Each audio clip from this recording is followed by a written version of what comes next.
If you are feeling particularly tired, or even as though you might be heading towards burnout at the moment, then let me reassure you that you are not alone.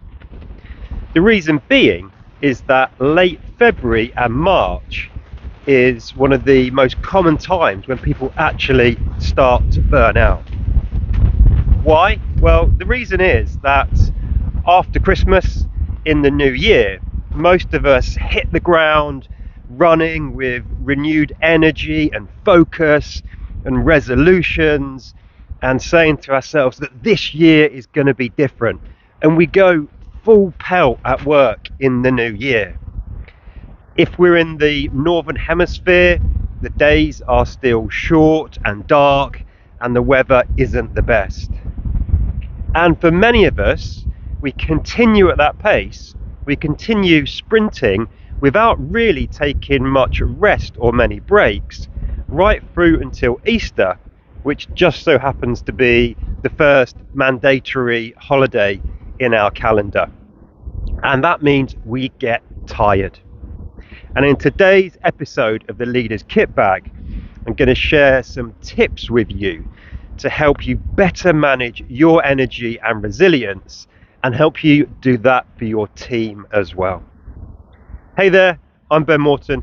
I'm a leadership mentor and performance coach, and I specialize in working with business professionals who are moving into senior leadership roles and who are committed to being the very best leader that they can possibly be. So let's talk about resilience. Many people think about resilience as being the ability to just push on.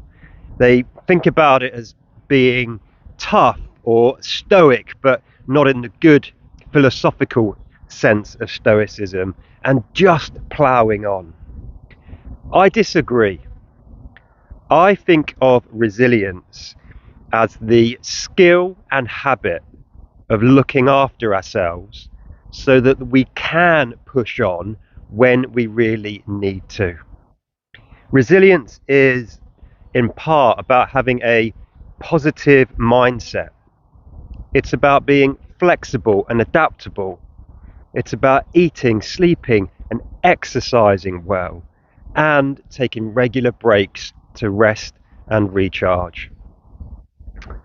Back in 2001, Luer and Schwartz wrote a now famous Harvard Business Review article called The Making of a Corporate Athlete, where they compared how elite athletes operate, train, and rest compared to how a business professional operates in the workplace. Well, today I'd like to give you a slightly different metaphor, which is that of the corporate soldier.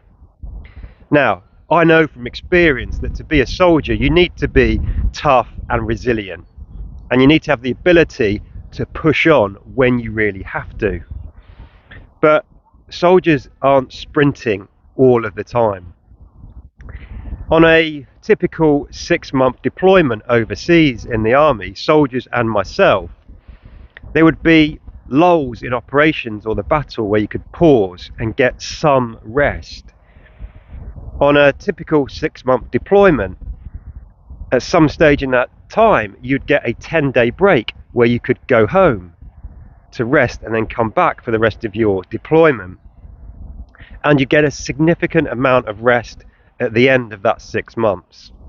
Now, many of us don't take anywhere near enough of a strategic approach to taking rest at work.